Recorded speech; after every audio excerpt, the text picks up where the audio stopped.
Today I will show you an adventure, sci-fi film from 2022, titled Moonfall. Spoilers ahead. In 2011, astronauts Brian, Jacinda and Marcus are in the middle of a mission to repair a satellite when suddenly their systems start malfunctioning and something extraordinary appears in front of them. A strange metallic black swarm. This swarm comes at them and hits the shuttle, knocking out Jacinda and cutting Marcus's tether. Brian tries to grab him before he floats away, but the shuttle pulls at his own tether and he loses his friend to the dangers of space. After re-entering the shuttle, Brian tries to contact Marcus, but the systems are down. While he tries to find a way to return to Earth, he doesn't notice the swarm entering a hole in the moon. Brian successfully manages to land the shuttle back on the planet, and at first, he's considered a hero for such a deed. But after a year-and-a-half-long investigation, nobody believes his story, and Jacinda can't defend him because she was unconscious while it all happened. NASA decides the incident was caused by human error and fires Brian. He loses his house, so his wife Brenda and his son Sonny move with Brenda's mother. 10 years later, Casey Houseman is working as a janitor at the University of California, and as usual, he sneaks inside professors' offices to use their computers. He logs in Chile's National Observatory to use their telescopy and even gives them a call pretending to be a professor, only to request a file with the tracking of the moon's orbit to be sent to his personal email instead of the professor's. Afterward, he rushes to his second job as a fast food cashier, but he barely works for a few seconds before he's taking a break to look at the email the observatory has sent him. His theory is right, the moon's orbit is veering closer to Earth. He attempts to call NASA, claiming to be a doctor to be taken seriously, but it's useless. The only public phone number is for NASA's gift shop and they don't have a connection to the higher-ups. Meanwhile, Jacinda is called into work incredibly early in the morning. After checking on her son Jimmy and giving some instructions to his nanny Michelle, she goes to the Space Center where she's informed that the moon's orbit has shifted. Their satellite has also picked up something strange on the moon's surface, strange energy coming out from a hole on the crater floor. Back to KC, he's tired of not getting anywhere with phone calls, so when he picks up the newspaper his cat peed on and notices it's astronaut day at the museum, he prints his research and drives there. A group of kids on a school trip think he's the one that will be giving them a lecture, so KC takes the chance to pass on his theories. He believes the moon is an artificial megastructure built by aliens and therefore hollow inside. The one who is supposed to give this talk is Brian, who has overslept and is woken up by his landlord asking for months of late rent. Brian escapes through the window and drives to the museum, where KC immediately tells him all about his discovery. Brian doesn't believe him and gets security to kick him out, but before he leaves, KC throws his research papers at Brian, who picks them up and throws them in the trash. Later, Brian gets a call from Brenda asking him to turn on the TV. Sonny is appearing on the news because he got on a high-speed chase with the cops. A couple of days later, Brian goes to Sonny's trial and ruins the whole thing by constantly interrupting the judge and lying trying to defend his son. This ends up with the judge postponing the trial and sending Sonny to jail until then.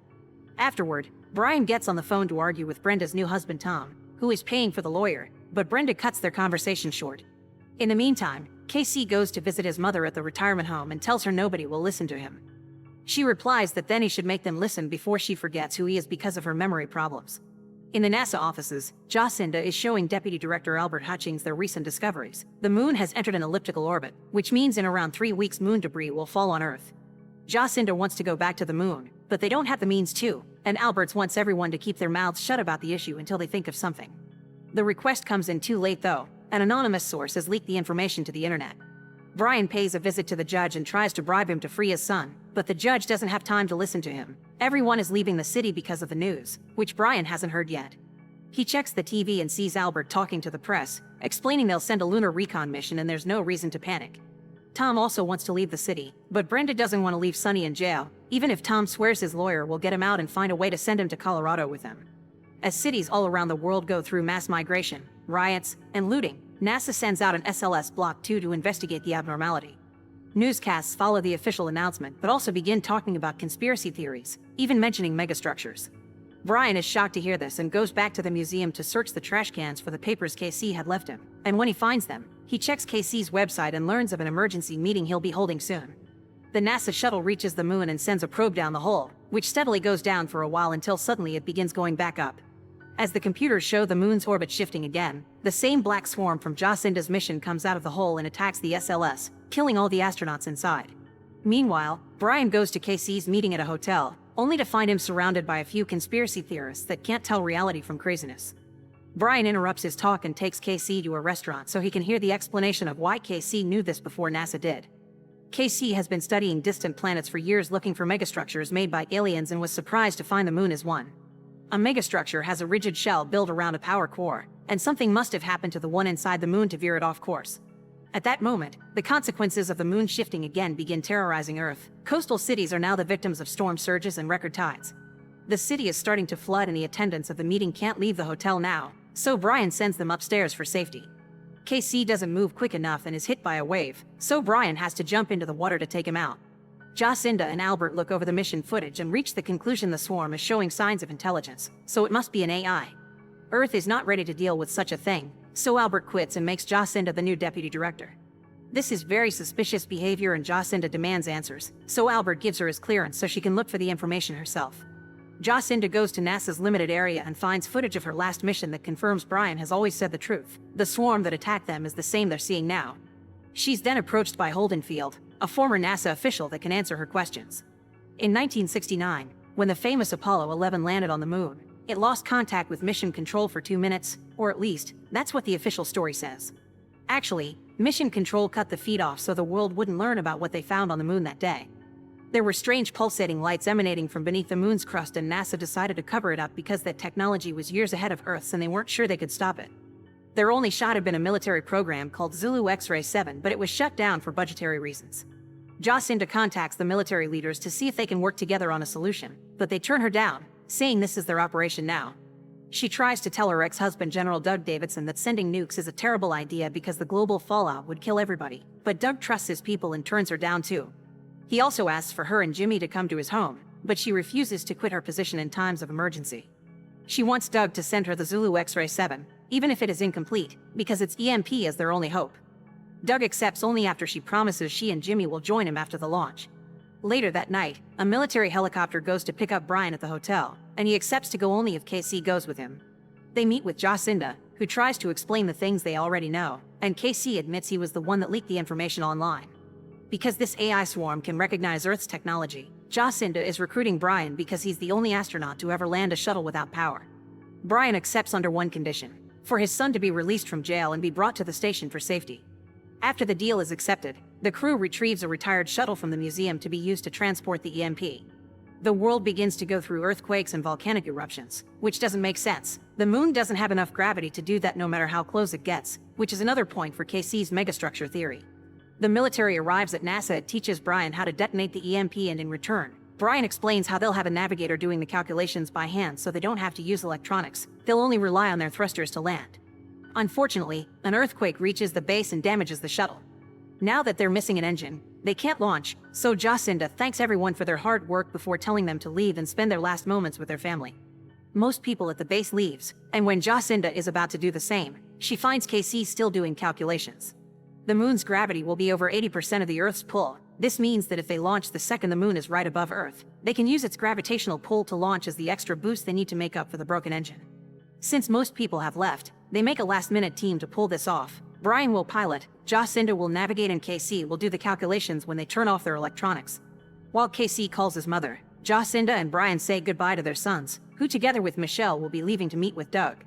Sonny even gets a gun from Brian just in case. As the trio gets ready to launch, a huge gravity wave hits the base and destroys the buildings. The water also touches the shuttle, but before it can swallow it, Brian manages to push far enough for the moon's pull to attract it, making it possible for the shuttle to get off Earth safely. The first thing they do is take the fuel from a nearby satellite to recharge the shuttle while KC keeps taking selfies during the process. The moon is coming closer, so they need to hurry. They turn off all the electronics and Brian manually activates the thrusters to push the shuttle in order to reach the moon, getting hit by the debris on the way. Meanwhile, Michelle and the boys are stopped in the middle of the road by a group of armed men that steal their Jeep. Sonny manages to keep the gun by dropping it on the snow before they rob them too, but the men take Jimmy's bag with his phone, so now they can't call Doug to pick them out outside the bunker. They'll need another car, so Sonny takes them to his mother's house to ask for one. But the moon debris is starting to land on Earth and the closeness of the moon is causing the weather to go nuts, so Michelle and the boys have to hide in a flimsy shack until it passes. Once the shuttle is close enough to the moon, Brian leaves in a rover with the EMP and activates its electronics to set it up as bait before he goes back to the shuttle. The AI swarm does show up, but instead of going for the rover, it goes after the shuttle. Believing the EMP's remote control may be getting its attention, Brian destroys it, but the swarm just comes closer, intending to swallow the ship. Then Brian realizes it's KC's phone that it can detect, so he destroys it as well, getting the swarm to instantly go away. Jacinda realizes that it went after them instead of the EMP because it's programmed to seek organic matter in an electronic environment. This means they will have to fly the shuttle into the moon, and they only have 2 hours to do so or the military will consider the mission failed and launch their nukes. Back on Earth, once the wind has calmed down, Michelle and the boys finally reach their destination. His house is inside a private neighborhood, so when they approach the gates, they're shot by armed neighbors defending their property. Thankfully, Tom hears of their arrival and goes to pick them up. Sonny barely gets time to reunite with his mother and half-sisters though, because they get a message that everyone in the area needs to evacuate. To be safe on the road, they stop by the fire station to take some oxygen tanks, since soon the bad effects of the moon on the planet will include atmospheric dissipation and it will be hard to breathe. They're suddenly found by the men that stole the Jeep, but this time, Sonny is ready for them. He uses the gun Brian gave him to take one of the men as hostage, so they take all the oxygen cars and recover Jimmy's backpack before leaving in Tom's car. After retrieving the EMP, the shuttle flies into the hole among the craters and goes inside of the moon. There they discover KC's theory it's true. The moon is indeed a megastructure built around a power core. When they find the swarm, they get ready to throw the EMP at it, but the shuttle suddenly begins moving on its own.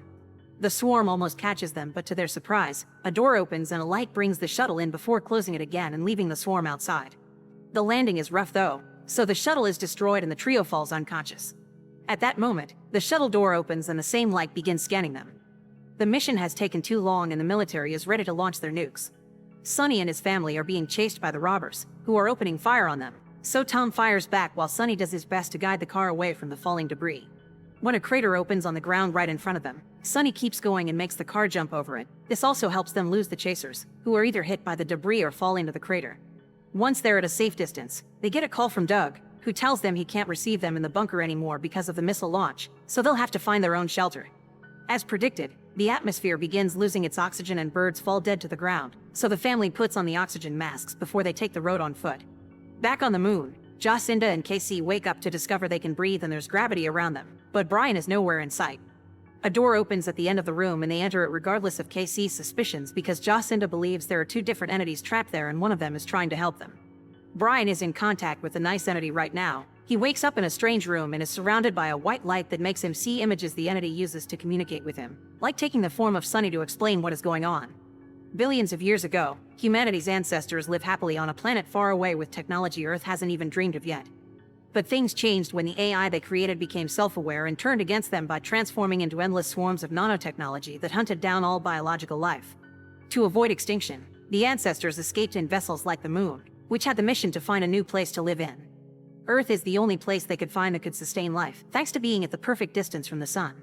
This AI talking to Brian, which is the Moon's main operating system, needs humans to attract the swarms away from the core so the Moon will return to its orbit.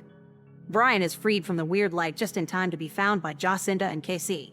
Ready to join the fight, Brian fills his friends in while taking them back to the shuttle, which has been repaired by the AI. The EMP has also been given an upgrade to be powerful enough to kill the swarm. They only have 10 minutes left before the nukes are launched, but Brian has a plan.